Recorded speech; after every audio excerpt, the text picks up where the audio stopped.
اللہ میاں نے آپ پر جو سب سے زیادہ حق رکھا ہے وہ باپ اور ماں کا رکھا ہے.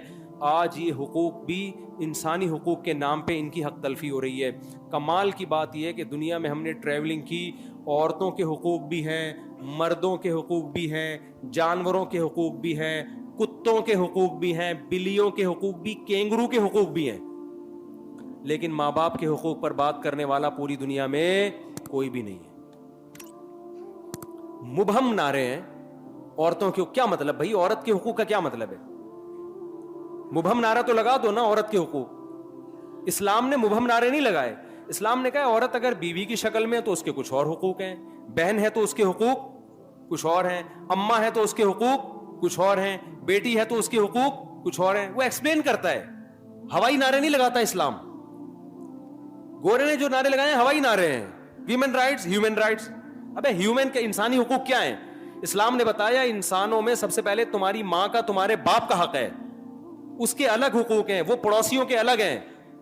پڑوسیوں سے پڈا کا امکان ہے, باپ کے سامنے اف کرنے کی اجازت نہیں ہے, ماں کے سامنے اف کرنے کی اجازت نہیں ہے.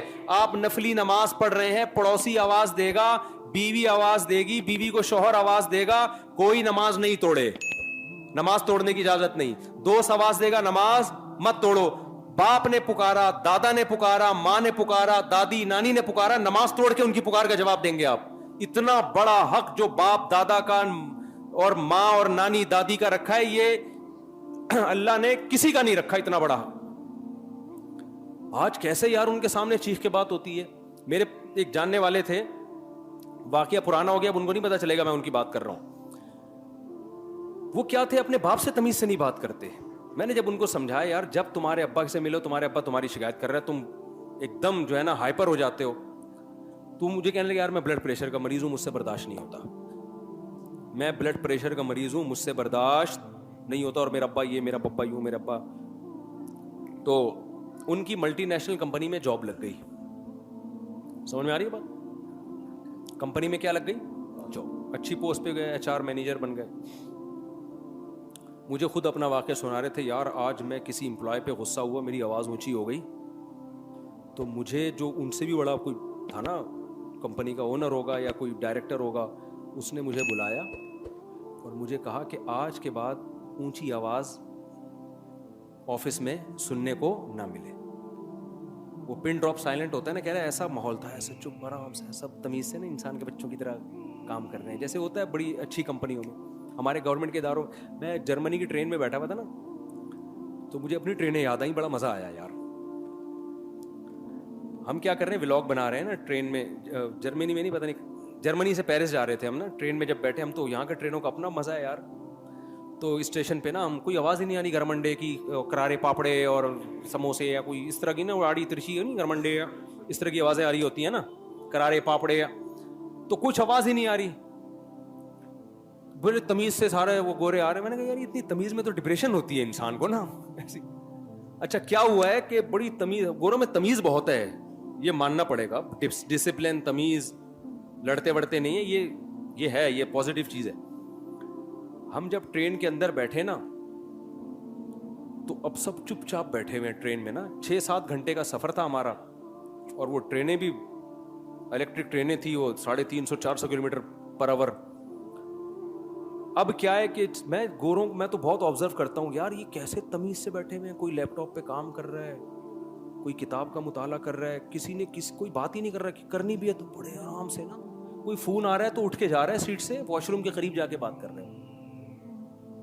ابے میں نے کہا یہ تو ڈپریشن سے مر جائیں یار یہ لوگ یہاں پہ ہیں بھائی, اتنی تمیز. اب ہم بھی جب بات کر رہے ہیں تو کیا کر رہے ہیں, اور آصف بھائی خیریت سے, آپ طبیعت ٹھیک ہے آپ کی, کیسے آنا ہوا, ہمارے ساتھی ہیں. اچھا میں تو ولاگ بھی بنا رہا ہوں, تو ولاگ میں بھی میری آواز آہستہ ہو گئی, کیونکہ سبھی آہستہ ہیں, چپ چاپ بیٹھے ہوئے ہیں. تو میں بھی بابا, ہم جناب جرمنی سے پیرس کی طرف جا رہے ہیں. میری وہ کہہ رہا بھائی, میں نے کہا یار کوئی پکڑ کے نہ لے جائے ہمیں. تو ایسا کیا ہے, کتنی تمیز ہے یا نہیں ہے. تو یہ جو ملٹی نیشنل کمپنیوں کا ماحول بھی ایسا ہی ہوتا ہے نا, جو بڑی کمپنیاں ہوتی ہیں, بھائی یہ تمہارے باپ کا گھر نہیں ہے, یہ تمیز سے یہاں رہنا, ٹھیک ہے نا. اب کیا ہوا کہ ان کی آواز ہو گئی اونچی. اچھا مجھے پھر اپنی ٹرینیں یاد آ رہی تھی کہ یار ہمارے یہاں کیا ہوتا ہے, کوئی کونی مارتا ہوا جا رہا ہوتا ہے نا ادھر سے, ہے بھائی ایسے ہی ہوتا ہے نا, واش روم جا رہا ہے, پیچھے بیگ جو ہے نا وہ آپ یوں کر کے دیکھ رہے ہیں, آنکھ کی ناک کو پھوڑتا ہوا جا رہا ہے اس کا بیگ, اس کو پتہ ہی نہیں میرا بیگ کیا کیا گل کھلایا جا رہا ہے پیچھے. پھر کوئی اوپر سے برتھ سے کوئی پوٹلا گرے گا دھڑام سے.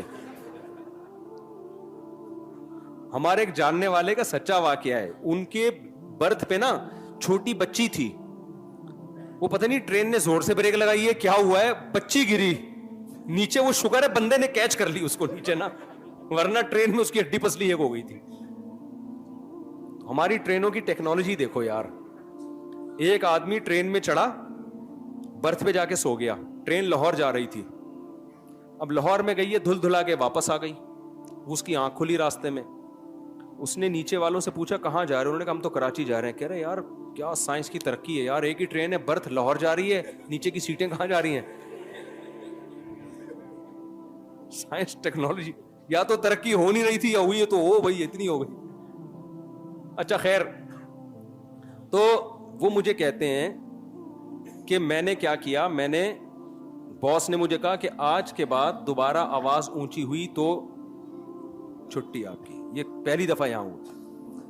اس کے بعد 1.5-2 سال انہوں نے وہاں جاب کی ہے, کبھی ان کی آواز ڈپریشن اور بلڈ پریشر کے مریض کی آواز کبھی بھی بلند نہیں. میں نے اس سے بڑا عبرت حاصل کی. میں نے کہا یار دیکھو وہاں جاب جانے کا خطرہ ہے, باس کے تو احسانات نہیں ہے, وہ تو تمہیں تنخواہ دے رہا ہے, تمہیں نچوڑ کے تمہارے تجربے سے فائدہ اٹھا رہا ہے, خود کروڑوں روپے چھاپ رہا ہے, تمہیں 2 لاکھ 3 لاکھ 4 لاکھ روپے دے رہا ہوگا نا, تم اس پر الٹا احسان کر رہے ہو. چند ٹکوں کی خاطر اب نہ بلڈ پریشر رکاوٹ بن رہا ہے اور نہ یہ کروایا جو آج تم مینیجر بنے ہوئے ہو, اپنی تنخواہ سے گودوں میں لے کے تمہیں گھوما, تمہیں گھر دیا, تمہیں نسب دیا, قوم دی, خاندان دیا, اس کی وجہ سے تمہاری پہچان ہے. وہ جب تھوڑا سا آڑا ترچھا ہوتا ہے تو آپ کی آواز کیا ہو جاتی ہے, اونچی, اور آپ کہتے ہیں میں ڈپریشن کا مریض ہوں, مجھ سے برداشت نہیں ہوتا. تو باس کے سامنے جتنی تمیز سے بات کرتے ہو نا, اس سے زیادہ میٹھا پن باپ اور ماں کے سامنے کرو. سمجھتے ہو, باس کے سامنے تمیز سے بات کرنے پر تنخواہ کے علاوہ کچھ بھی نہیں ملتا. خدا باپ کے سامنے اگر جھکو گے اور نرم لہجے میں بات کرو گے, اللہ گناہوں کو معاف کرے گا. حدیث میں کیا مصیبتیں ٹالے گا اللہ آپ سے. حدیث میں کیا آتا ہے کہ غار میں بند ہو گئے 3 آدمی اور منہ پہ پتھر آ کے بند ہو گئے, وہ موت تھی ان کی بھوک اور پیاس سے, تو تینوں نے اپنے عمل کا واسطہ دیا. ایک نے کیا واسطہ دیا, اے اللہ میں اپنی بکریوں کا دودھ نکال کے ماں باپ کے لیے پہلے ماں باپ کو پلاتا تھا, بعد میں اپنے بچوں کو. ایک دن میں تھکا ہارا گھر آیا, دیر ہو گئی, میرے ماں باپ سو گئے, میں پوری رات اپنے ماں باپ کے سرہانے کھڑا رہوں دودھ کا پیالہ لے کے, کہ پہلے ان کو پلاؤں گا پھر کس کو, پھر اپنی اولاد کو پوچھوں, پہلے ان کو پلاؤں گا میں. اور ان کو اٹھا بھی نہیں رہا کہ نیند خراب نہ ہو. صبح صادق ہوئی ہے, پوری رات کھڑا رہا ہے, پوری رات. ایسی عزت, ایسا اکرام. اس کا نتیجہ کیا نکلا, حدیث میں آتا ہے کہ وہ پتھر جو تھا اللہ کی قدرت سے غار کے سرک گیا وہ پتھر. تو ماں باپ کی خدمت کا آخرت میں اجر بعد میں ملتا ہے, دنیا میں پہلے ملتا ہے. باس کے ساتھ اخلاق سے پیش آنا آپ کی مجبوری ہے, ثواب نہیں ملے گا اس پہ. اصل تو آپ کے اخلاق کا پتہ چلتا ہے بوڑھی ماں اور بوڑھے باپ کے ساتھ کیسے پیش آتے ہو آپ. تو سمجھ میں آ رہی ہے کہ نہیں آ رہی ہے, تو بھائی ایک طرف ہو جاؤ, یا تو ادھر یا ادھر ہے, تو پھر یہ چیزیں ملیں گی, اور پھر اس کا فائدہ آپ کو دنیا میں بھی ہوگا. آپ بھی تو کسی دن بوڑھے ہوگے نا. ایک تو جلدی شادی نہ کرنے کے یہ بہت بڑا سائیڈ افیکٹ یہ آ رہے ہیں کہ پہلے زمانے میں بچوں کی شادیاں جلدی ہوتی تھی, آپ کی جوانی میں بچے جوان ہو گئے, وہ آپ کو اپنے ابا کی خدمت کرتے ہوئے دیکھتے تھے. ہم نے تو یہی دیکھا ہے یار, اپنے رشتہ داروں کو دیکھا ہے اپنے ماں باپ کی کیسے خدمت کر رہے ہیں, تو ہمیں بھی خیال ہوتا ہے اب یہ بوڑھے ہیں ہمیں بھی کرنی ہے ان کی, کریں نہ کریں, لیکن ایک احساس کمتری تو ہوتا ہے نا, احساس ذمہ داری تو ہوتا ہے, ایک احساس ندامت تو ہوتا ہے. آپ اتنی جلدی اپنے بچوں کی شادی ایسے ٹائم پہ کراؤ کہ وہ بچے جو ہے نا اپنے باپ کو دیکھیں کہ دادا کی خدمت کیسے ہوتی ہے, دادا کیسے گھر میں حکومت کرتا ہے. دادا بننے سے پہلے ہی فوت ہو جاتے ہیں. آج کل جو میرے پاس جنازے آ رہے ہیں اباؤں کے آ رہے ہیں, دادا کا ایک بھی نہیں آتا, سب اباؤں کے جنازے آ رہے ہیں. اتنی لیٹ شادیاں, پھر وہ دادا بننے سے پہلے ہی مارکیٹ سے کیا ہو رہے ہیں, شارٹ ہو رہے ہیں. تو تو یہ چیزیں موٹیویشن عملی طور پر ہم نے تو دیکھا ہے نا اپنے بڑوں کو کیسے یار ہمارے والد نے ہماری دادی کی خدمت کی, ہم تو دیکھتے تھے. مجھے یاد نہیں پڑتا میرے والد نے میری دادی کے سامنے کبھی زندگی میں اونچی آواز میں بات کی ہو. جب تنخواہ ہمارے والد صاحب کی آتی تھی سب سے پہلے ہم دیکھتے تھے لا کے ہماری دادی کو اس میں سے ان کا حصہ دیتے تھے.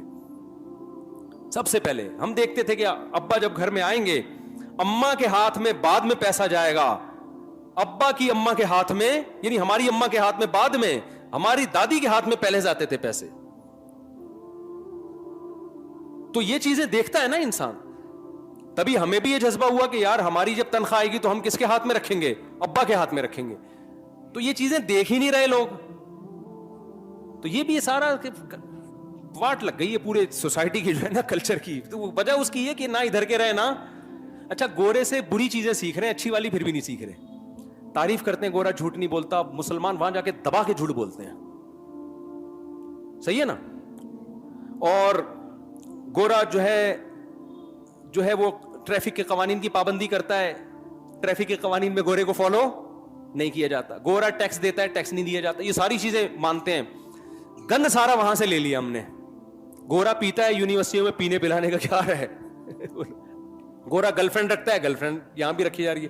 گورا ابا کو نہیں مانتا, ہمارے یہاں بھی. تو گورا ابا لیس ہو گیا ہے. ابا کے حقوق کی وہاں بات ہو ہی نہیں سکتی نا. اب گوروں کو آپ بیان کرو ابا کے, وہ کہیں گے بھائی 2-4 لوگوں کے ابا ہیں وہ سائڈ پہ ہو جائیں, باسوں کے تو ہے ہی نہیں. تو وہ تو اب اس سے بڑے مسائل کھڑے ہو گئے. کسی کے ابا ہیں, کسی کے ابا فری ہو گئے وہ لوگ.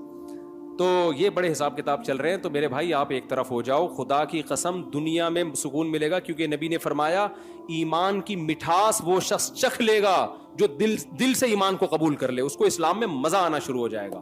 تو اسلام بڑا مزے کا مذہب ہے اگر دل و جان سے اس کو گلے سے لگاؤ آپ. اگر آدھے تیتر آدھے بٹیرو تو ٹینشن کے علاوہ کچھ بھی حاصل نہیں ہوگا. تو جو خواتین بیان سن رہی ہیں ان سے بھی کہتا ہوں ایک دفعہ دل و جان سے اسلام کو گلے لگا لو, اور آپ سے بھی کہتا ہوں ایک دفعہ دل و جان سے کشتیاں جلا کے اسلام کو.